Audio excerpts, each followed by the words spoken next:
Avant de commencer ce récit, n'hésitez pas à liker et à vous abonner à la chaîne pour ne pas manquer les prochains contes de mystères, de terreur et d'événements défiant toute logique. Et je veux aussi savoir quelque chose. De quelle ville et de quel pays regardez-vous ceci en ce moment? N'hésitez pas à laisser un commentaire. J'adore voir d'où chacun suit ses histoires. L'année 1572 tache la Dordogne du sang des guerres de religion en France. Sur un éperon rocheux gris, le château de Comarque dresse ses tours comme des griffes de pierre contre le ciel nuageux. Le capitaine Charles de Montluc règne sur la forteresse d'une main de fer, les yeux injectés de sang par la fatigue. Il porte une sombre armure de fer qu'il ne quitte jamais et son visage porte les cicatrices du siège de Toulouse. De l'autre côté de la cour, les lamentations des prisonniers résonnent à travers les fissures des cachots. Parmi eux, Henri de Navarre, un érudit accusé d'hérésie et de trahison, conserve un calme inquiétant malgré les chaînes qui lui entravent les poignets. Charles observe le prisonnier du haut de sa tour et sent une profonde irritation monter en lui. Le capitaine n'a pas fermé l'œil depuis 7 nuits consécutives, car un bourdonnement sourd et constant résonne dans les murs de pierre du château dès que le soleil se couche. Charles s'approche de la table en chêne et frappe le bois, exigeant de ses gardes qu'ils trouvent l'origine du bruit. Les soldats tremblent de peur et rapportent avoir fouillé les murs de fond en comble, ne trouvant que des rats morts. Henri sourit dans l'ombre de la cellule, certain que le son ne vient pas de l'extérieur, mais de quelque chose enfoui profondément sous les fondations du château. Le capitaine descend l'escalier en colimaçon au pas lourd et se retrouve face aux prisonniers dans l'obscurité humide du cachot. Charles exige le silence immédiat, sous peine d'exécution sommaire par le bûcher à l'aube. Henri murmure que ce bruit n'est que le début et que la pierre lui rappelle tout ce qui a été déversé dessus. Le capitaine serre la poignée de son épée, sentant une sueur froide lui couler dans le cou, tandis que le bourdonnement s'intensifie dans les murs. L'air s'épaissit et une odeur de soufre et d'humidité se répand dans les étroits couloirs du fort. Charles leur ordonne de redoubler de vigilance et de surveiller le prisonnier sans relâche, sans détourner le regard. La nuit avance, et nul ne peut fermer l'œil au château, tant l'écho dans les pierres déforme la perception du temps et de la réalité. Les sentinelles, postées sur les remparts, aperçoivent des silhouettes traversant la brume de la vallée et tirent dans le vide. La panique s'empare des mercenaires, persuadés que le château est encerclé par des forces invisibles envoyées par les rebelles. Charles arpente son bureau, détruisant cartes et rapports dans un accès de rage dû au manque de sommeil. Il sait que s'il perd le contrôle de la garnison, le château tombera avant la fin de la semaine. Le mystère de ce bruit obsède le capitaine, le poussant à se méfier de ses officiers les plus fidèles. Henri reste immobile dans sa cellule, écoutant le chaos qui règne dans la cour et murmurant des mots en latin que personne ne comprend. La tension atteint son paroxysme lorsque la cloche de la chapelle se met à sonner seule au milieu de l'aube obscure. Charles court dans la cour, l'épée à la main, prêt à affronter toute menace, réelle ou imaginaire, qui oserait défier son autorité. Les chevaux des écuries hennissent de terreur et franchissent les clôtures de bois, s'enfuyant dans la forêt dense qui entoure la propriété. Le capitaine comprend que la peur ronge la discipline de ses hommes plus vite que n'importe quelle armée ennemie. Il doit trouver une explication à ce phénomène avant que la folie ne s'empare de toute la forteresse. Charles s'approche de nouveau du cachot, déterminé à arracher la vérité à Henri, même par la force s'il le faut. Le prisonnier fixe le capitaine droit dans les yeux et désigne le sol de pierre sous ses pieds, indiquant que le secret est enfoui en dessous. Charles hésite un instant, sentant le sol vibrer légèrement sous ses lourdes bottes de cuir. Le mystère s'épaissit et le suspense étouffe les derniers vestiges de raison chez les défenseurs du château médiéval. La forteresse de Comarque domine les strates d'histoire et de violence qui ont façonné la Dordogne au fil des siècles. Ses fondations calcaires ont été taillées au-dessus d'anciennes grottes préhistoriques que les paysans locaux évitent à tout prix. Charles de Montluc arpente les chemins extérieurs, observant les vignes desséchées et tortueuses qui encerclent la vallée en pente. L'architecture française du XVIe siècle se mêle aux fortifications médiévales plus anciennes, créant un labyrinthe de couloirs froids et de passages secrets. Le capitaine connaît la réputation de sa famille dans la région, marquée par la cruauté des précédentes campagnes militaires contre les Huguenots. Il porte le poids du maintien de la souveraineté catholique dans une terre en proie au ressentiment et à la révolte paysanne. Dans les cuisines du château, les domestiques préparent les repas dans un silence absolu, craignant les accès de colère de leurs supérieurs. Jean, le chef cuisinier, est un vieil homme né sur le domaine et connaît toutes les légendes qui entourent les fondations de l'édifice. Il nettoie soigneusement les couteaux en métal, observant le sergent Pierre inspecter les provisions avec une méfiance grandissante. Pierre est le bras droit de Charles, un ancien combattant qui a perdu foi dans les promesses de la couronne de France et ne recherche que l'or. La rivalité entre Pierre et les mercenaires allemands engagés pour renforcer la garde s'intensifie à chaque heure de garde forcée. Les soldats étrangers ignorent tout des coutumes locales et passent leur temps à jouer aux dés et à boire du vin aigre dans les cours. Henri de Navarre observe le comportement de ses geôliers à travers les épais barreaux de fer du cachot humide. Cet érudit a été formé dans les grandes universités de Paris et de Toulouse, alliant connaissances en médecine, en astronomie et en génie militaire. Sa famille a tout perdu lors des massacres religieux et il aspire à une justice qui transcende les armes. Henri utilise de petits morceaux de fusain pour dessiner des diagrammes complexes sur les murs de la cellule, cartographiant les vibrations qui hantent le fort. Il sait que la structure du château agit comme une immense chambre de résonance, amplifiant les bruits provenant des profondeurs souterraines. Le sergent Pierre entre dans le cachot et donne un coup de pied dans les dessins d'Henri, exigeant de connaître la signification de ces symboles profanes. Henri explique calmement que les bâtisseurs du château ont modifié le cours d'une rivière souterraine pour créer les douves. Cette modification a canalisé l'air et l'eau à travers d'étroits tunnels, générant le bourdonnement insupportable qui empêche tout le monde de dormir. Pierre ne croit pas à cette explication technique et accuse le prisonnier d'avoir recours à la sorcellerie pour affaiblir les défenses de la garnison. La tension entre le mysticisme des soldats et le pragmatisme d'Henri crée un obstacle insurmontable à la communication. Pendant ce temps, Charles de Montluc s'isole dans sa bibliothèque, cherchant de vieux documents sur la construction de la forteresse. Il feuillette les journaux d'anciens seigneurs féodaux, écrits en latin et en français archaïque, dont les pages sont rongées par les mythes. Les documents révèlent que le château fut le théâtre d'une trahison sanglante pendant la guerre de 100 ans, lorsque les défenseurs furent emmurés vivants. Le capitaine commence à relier l'histoire du lieu aux souffrances actuelles de ces hommes, sentant le poids du passé écraser son autorité. L'environnement physique du château devient un personnage à part entière, avec ses murs ruisselants et ses courants d'air froid qui éteignent les torches. Chaque détail de l'architecture française semble conçu pour étouffer les occupants et les isoler du monde extérieur. Des rumeurs de folie imminente des dirigeants se répandent dans les villages voisins, empêchant l'arrivée de ravitaillements ou de renforts.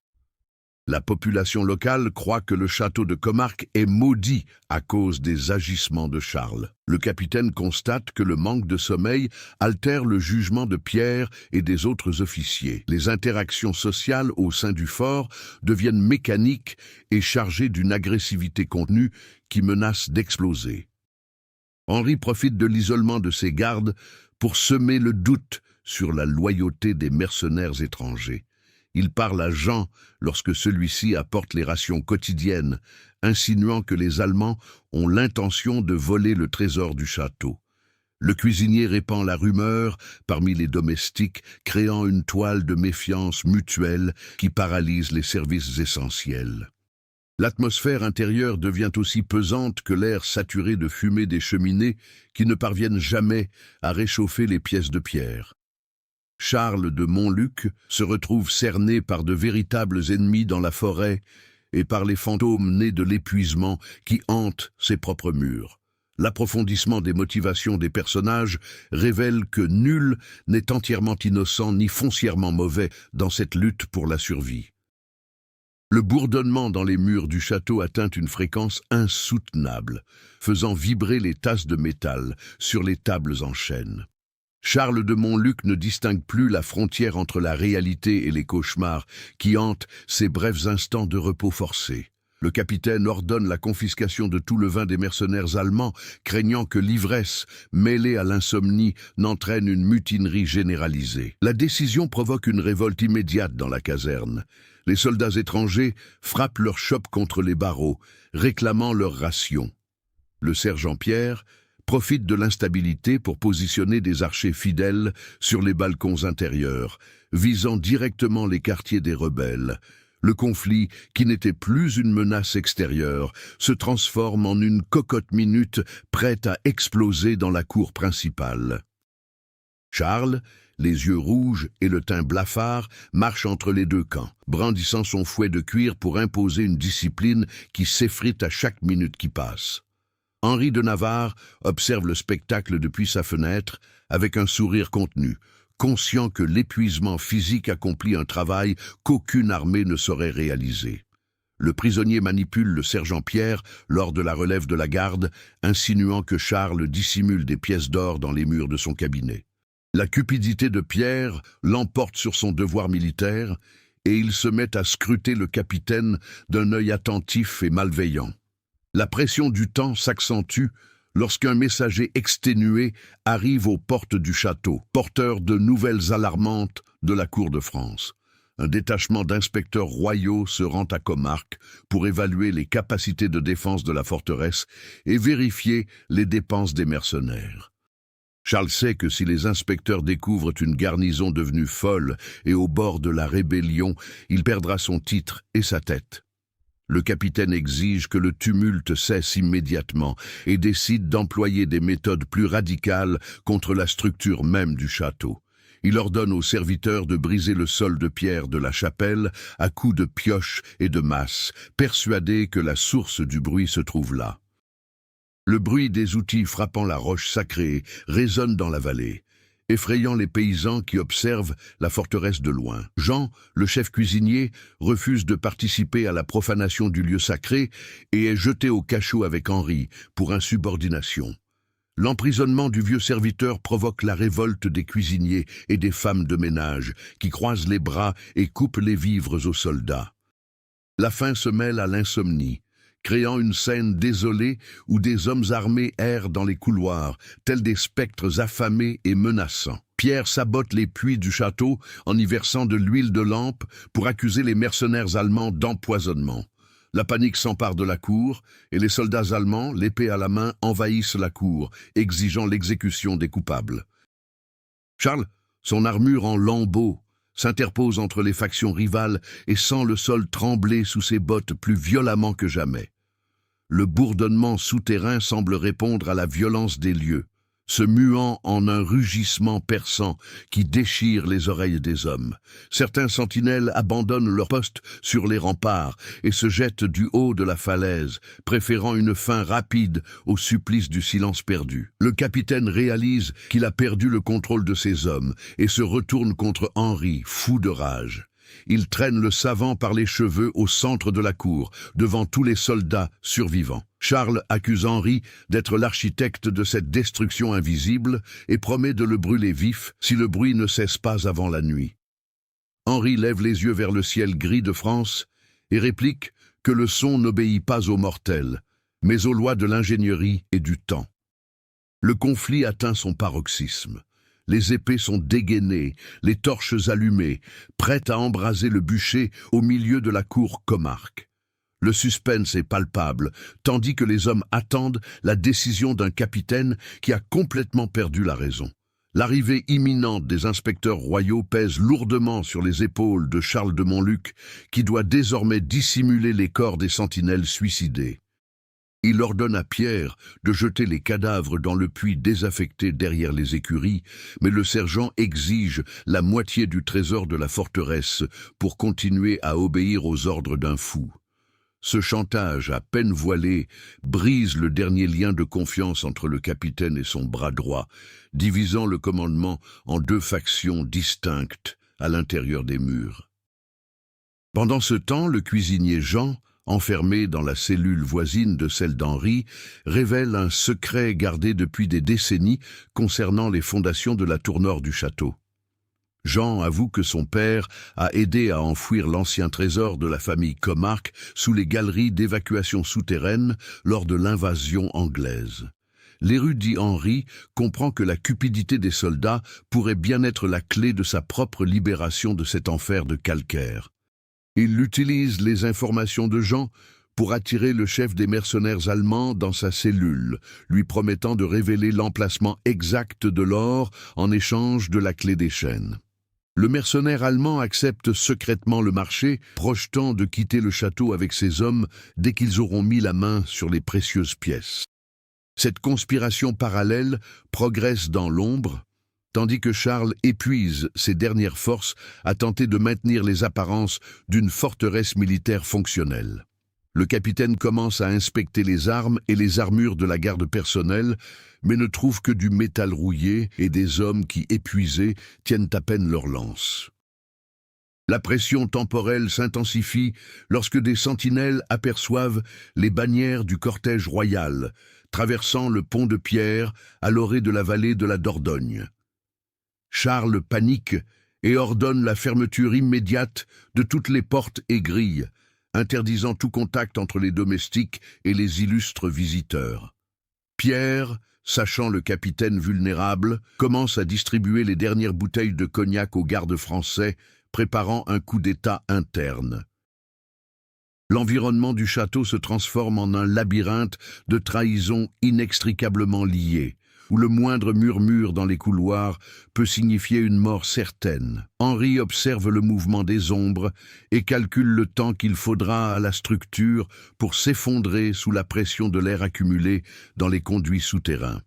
Il sait que l'ouverture des vannes des douves par Charles pour contenir le bruit a fini par créer un vide destructeur dans les fondations de la forteresse. La tension narrative monte à mesure que les intrigues secondaires s'entremêlent et que les personnages agissent sous l'emprise du désespoir et d'une cupidité sans bornes. Les mercenaires allemands commencent à creuser silencieusement le sol du garde-manger qui donne accès aux galeries inférieures décrites par Henri.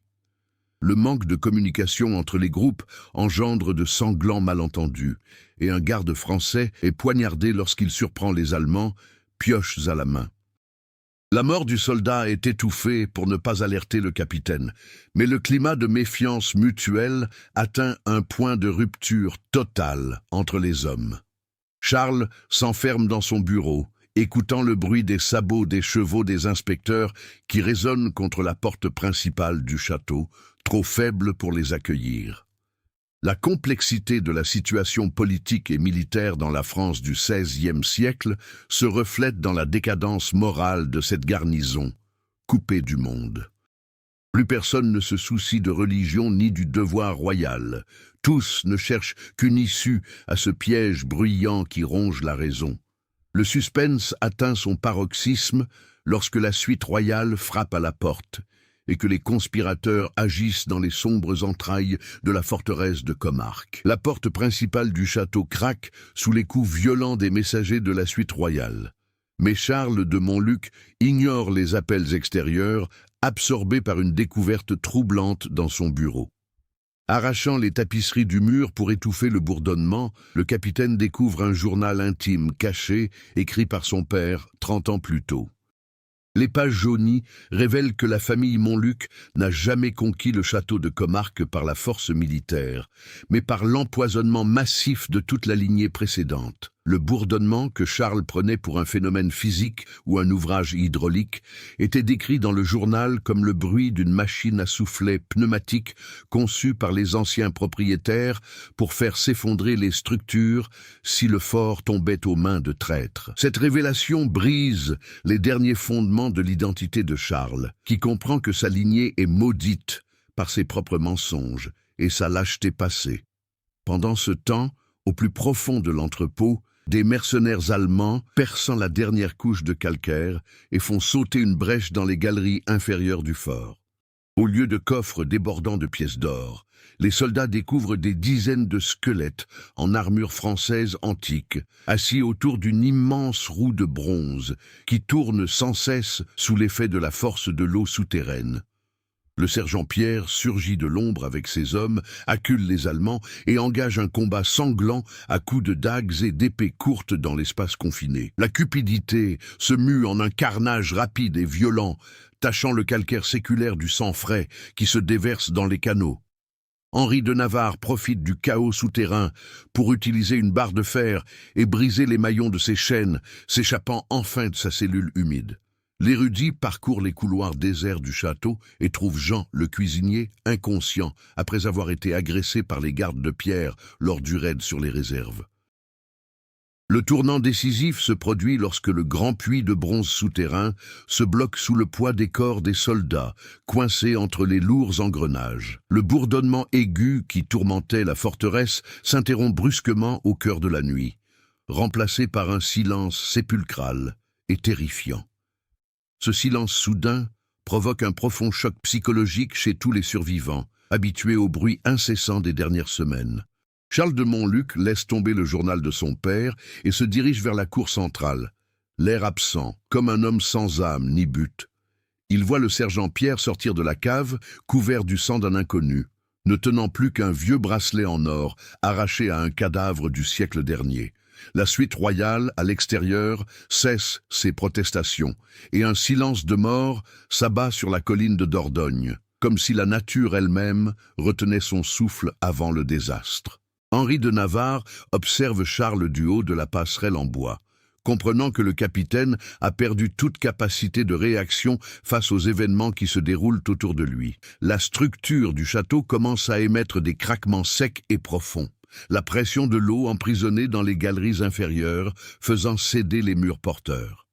Les réactions émotionnelles des hommes ne sont pas celles de la peur, mais celles d'un vide absolu, fruit de l'épuisement et de la perte de toutes les illusions qui les maintenaient en vie. Le bouleversement politique et personnel redéfinit le destin de Comarque, propulsant le récit dans une direction irréversible où la survie physique devient presque impossible pour les coupables. Charles regarde Pierre et ne voit plus ni un allié ni un traître, mais seulement le reflet de la décadence morale qui a condamné le fief depuis les origines de la famille. Le silence sépulcral qui remplace le bourdonnement écrase l'esprit des rares survivants avec la force d'un effondrement physique. Charles de Montluc demeure immobile au centre de la cour, les bras ballants et les yeux fixés sur les fissures qui se propagent comme des toiles d'araignée le long des murs de la tour principale. Le sergent Pierre ignore le capitaine et se dirige vers la grille de fer, traînant les pieds et essuyant le sang de la lame sur son manteau militaire. Il ouvre la lourde serrure en bois pour laisser entrer les inspecteurs royaux, ne cherchant qu'une occasion de remettre le commandement à Charles et d'échapper à la potence. La suite royale avance en silence dans la cour, observant la scène d'abandon total, des chevaux morts dans les écuries et des mousquets abandonnés sur le sol de pierre. Le chef des inspecteurs, le marquis de Villeroy, descend de son cheval blanc avec une expression de profond dégoût et exige des explications immédiates sur l'état déplorable de cette place forte catholique. Charles ne répond pas aux questions officielles, se contentant de désigner le journal de son père, désormais imbibé de la boue de la cour, mêlé au sang de la bataille souterraine.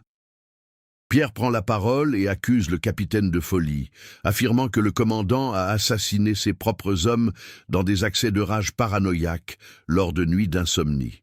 Tandis que les officiers s'entredéchirent à coups d'accusations, Henri de Navarre guide le vieux cuisinier Jean à travers les couloirs de service menant aux écuries arrière.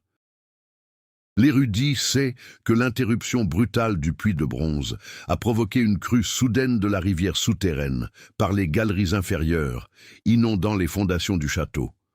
Le liquide sombre et boueux commence à suinter des fissures du sol de la cour, formant des flaques qui reflètent la faible lueur des torches des inspecteurs. Les soldats de la suite royale prennent conscience du danger imminent lorsque le sol calcaire s'effondre à quelques centimètres sous les sabots des chevaux, semant la panique parmi les animaux. Le marquis de Villeroy ordonne la retraite immédiate de ses hommes, conscient que la forteresse s'enfonce sur ses propres fondations, rongée par le temps et la négligence administrative. Les gardes français fidèles à Pierre affrontent les quelques mercenaires allemands survivants aux sorties des sous-sols, se disputant les derniers chevaux valides pour fuir la vallée. Les actions des personnages deviennent mécaniques et désespérées, dictées par le seul instinct de survie dans un environnement qui s'effondre à chaque seconde. Charles de Montluc refuse d'abandonner les lieux et se dirige vers le cachot inondé, à la recherche du journal qui relate la fraude de sa famille concernant les terres de Comarque.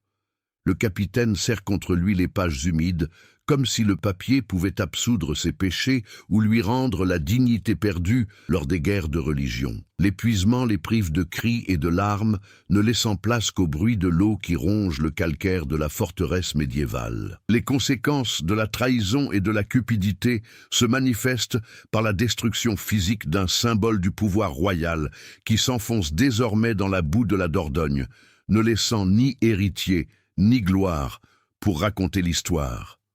La destruction imminente des édifices contraint Henri de Navarre à renoncer à toute vengeance passive et à se concentrer uniquement sur l'évasion et la survie. Le savant porte le vieux Jean sur ses épaules, gravissant les marches glissantes de la tour nord, tandis que les murs de calcaire gémissent sous la pression de la nappe phréatique. Henri ne laisse rien paraître du désespoir qui ronge les soldats dans la cour extérieure. Son esprit scientifique calcule rapidement les voies d'évasion les moins menacées par l'effondrement hydraulique. Il comprend que sa transformation de prisonnier en chef involontaire de l'évasion exige un changement radical d'attitude envers les survivants. Trouvant un groupe de domestiques piégés dans le couloir des cuisines, Henri prend les commandes d'une voie ferme, organisant l'évacuation par les fenêtres de chargement donnant sur la falaise la moins abrupte. L'attitude du savant contraste fortement avec la paralysie mentale de Charles de Montluc, qui reste agenouillé dans les cachots inondés, serrant contre lui les archives de la ruine de sa famille. Henri brise les fenêtres en bois avec une hache de cuisine et improvise des cordes à l'aide de morceaux de tissu des tapisseries royales, faisant preuve d'une habileté pratique qui surprend les paysans des environs. La maturité du protagoniste se manifeste par ses actions directes et son refus d'abandonner les faibles à leur sort dans la forteresse qui s'enfonce. Pendant ce temps, le sergent Pierre découvre que toutes les sorties principales sont bloquées par les décombres des murs effondrés sur les douves. L'arrogance du sergent cède à la panique et il tente d'attaquer Henri pour s'emparer de la corde d'évasion improvisée dans la tour nord. Le lettré réagit avec rapidité et précision, esquivant l'attaque de Pierre et plaquant le traître contre le mur de pierre, qui se fissure aussitôt sous le choc. Henri ne cherche pas à assassiner son ancien geôlier, se contentant de le désarmer et d'assurer le passage des domestiques et du cuisinier Jean par la fenêtre. Dépouillé de son autorité et de ses armes, le sergent Pierre rampe dans les recoins du couloir, à la recherche d'une sortie secondaire qui n'existe plus. Ces nouveaux défis contraignent Henri à évoluer d'intellectuel théoricien en un homme d'action, façonné par l'extrême nécessité de survivre dans la France violente du XVIe siècle. La transformation du protagoniste s'opère sans discours idéologique ni monologues intérieurs, s'exprimant uniquement à travers les choix difficiles qu'il doit faire au milieu du chaos de Comarque. L'air à l'intérieur du château se raréfie à cause des gaz libérés par les grottes préhistoriques percées par l'inondation des fondations de pierre. Henri garde son calme et ordonne aux derniers serviteurs de se couvrir le visage de linge imbibé de vinaigre pour éviter une asphyxie généralisée dans les étroits couloirs. Le parcours initiatique du savant, marqué par le dépassement de l'adversité, atteint un nouveau sommet lorsqu'il parvient à guider le groupe hors des murs, jusqu'au chemin de terre qui descend la colline de Dordogne. Dehors, sous la fine pluie qui commence à tomber, Henri voit la forteresse qui l'a jadis emprisonné s'incliner lentement vers l'abîme calcaire. Il sait que sa survie symbolise la perpétuation de sa lignée et la possibilité de révéler la vérité sur les horreurs enfouies sous les fondations de ce château médiéval. La fine pluie qui tombe sur la vallée de la Dordogne accélère le ramollissement du sol calcaire autour du château de Comarque. Hors des murs, les survivants, guidés par Henri de Navarre, se réfugient dans la forêt dense, tandis que la terre continue de trembler.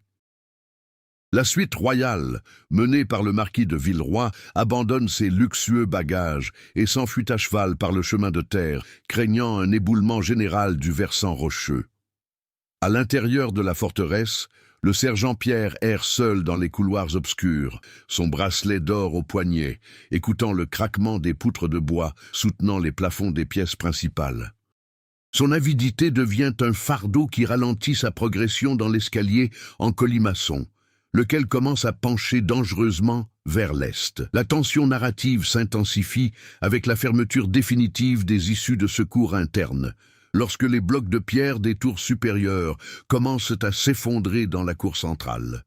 Charles de Montluc émerge du cachot inondé, le journal de son père serré contre sa poitrine comme un bouclier de fer contre le destin funeste de la forteresse. Le capitaine se dirige vers le poste de commandement détruit, cherchant un dernier moyen d'exercer son autorité avant que la structure entière ne soit engloutie par la terre.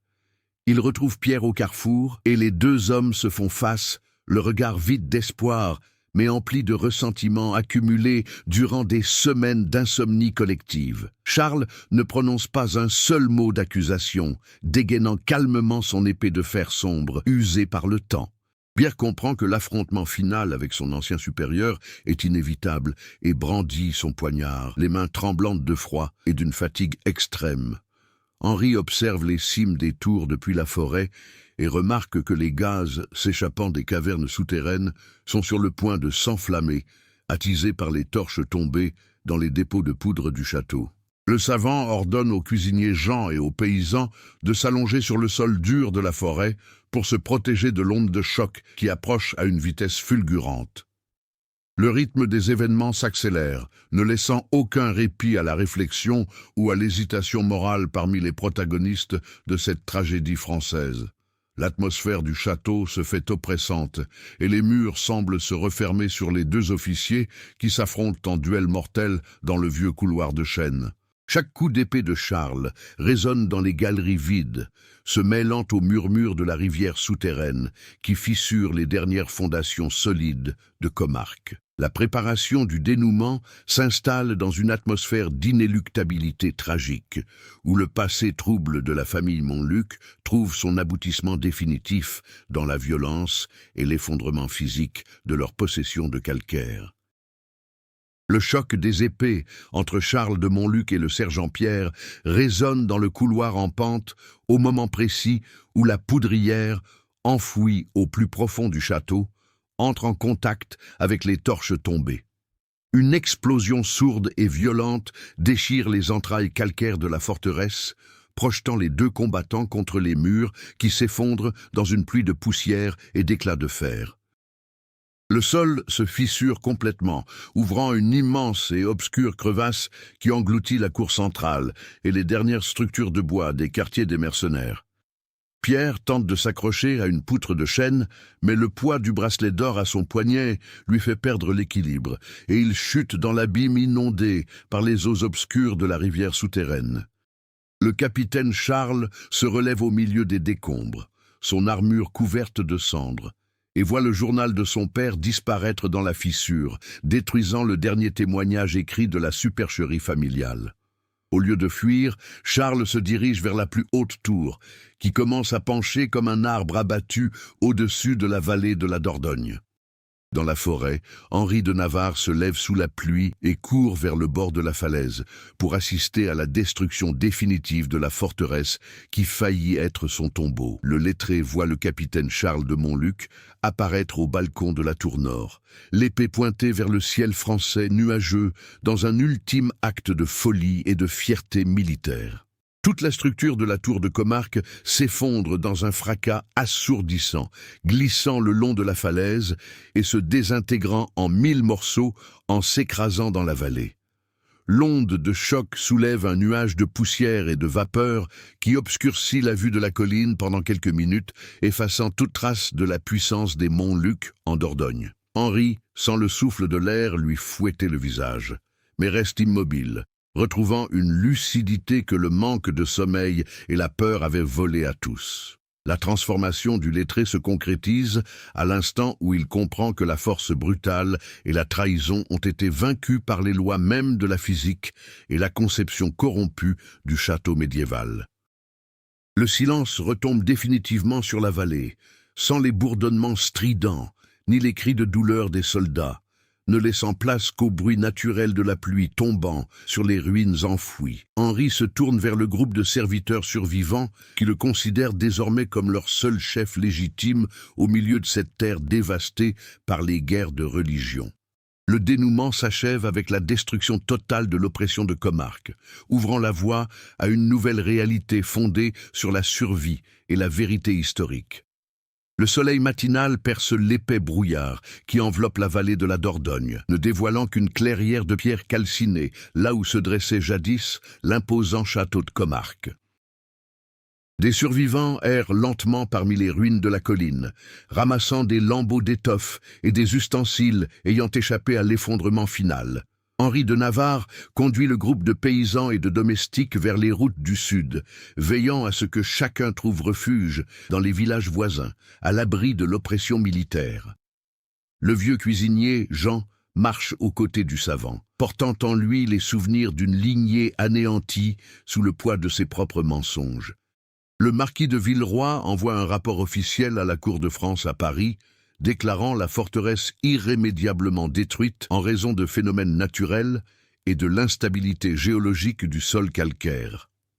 L'histoire officielle efface les détails de l'insomnie collective et du bourdonnement mécanique, transformant le désastre en une légende de châtiment divin pour les excès du capitaine Charles de Montluc.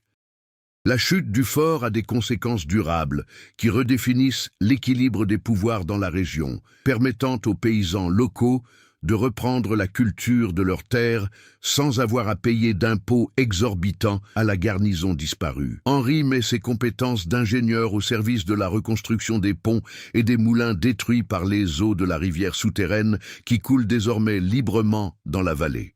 Le parcours du protagoniste s'achève par l'acquisition de sa liberté et le respect d'une communauté qui a appris à se laisser guider par la raison et la solidarité en temps de guerre. Les ruines de Comarque demeurent comme un avertissement silencieux au sommet du rocher, rappelant aux futurs dirigeants que tout pouvoir bâti sur le mensonge et la violence s'effondre sur ses propres fondements. Des décennies plus tard, les voyageurs traversant la Dordogne évitent toujours de passer près des pierres effondrées de Comarque au cœur de la nuit. Les bergers locaux jurent que, certains matins froids, le calcaire émet une vibration presque imperceptible à l'oreille humaine. Henri de Navarre vécut le reste de ses jours en paix dans les terres du Sud, consignant dans des manuscrits scientifiques les véritables mécanismes de cet effondrement hydraulique. Ces notes, conservées dans des bibliothèques secrètes, témoignent à jamais qu'aucun empire de pierre ne peut résister à la ruine lorsque ses fondations reposent sur la fraude et le sang des innocents. L'histoire du château de Comarque nous montre comment des secrets enfouis et des ambitions démesurées peuvent faire s'écrouler même les édifices les plus solides. Si vous avez ressenti la tension d'une insomnie collective et le poids de la pierre calcaire française, n'hésitez pas à partager votre ressenti dans les commentaires. Partagez ce récit macabre avec vos amis et abonnez-vous à la chaîne pour ne manquer aucun autre récit réaliste inspiré des grands mystères de l'histoire européenne. Votre participation contribue à faire vivre ces histoires fascinantes qui défient le temps et la raison humaine.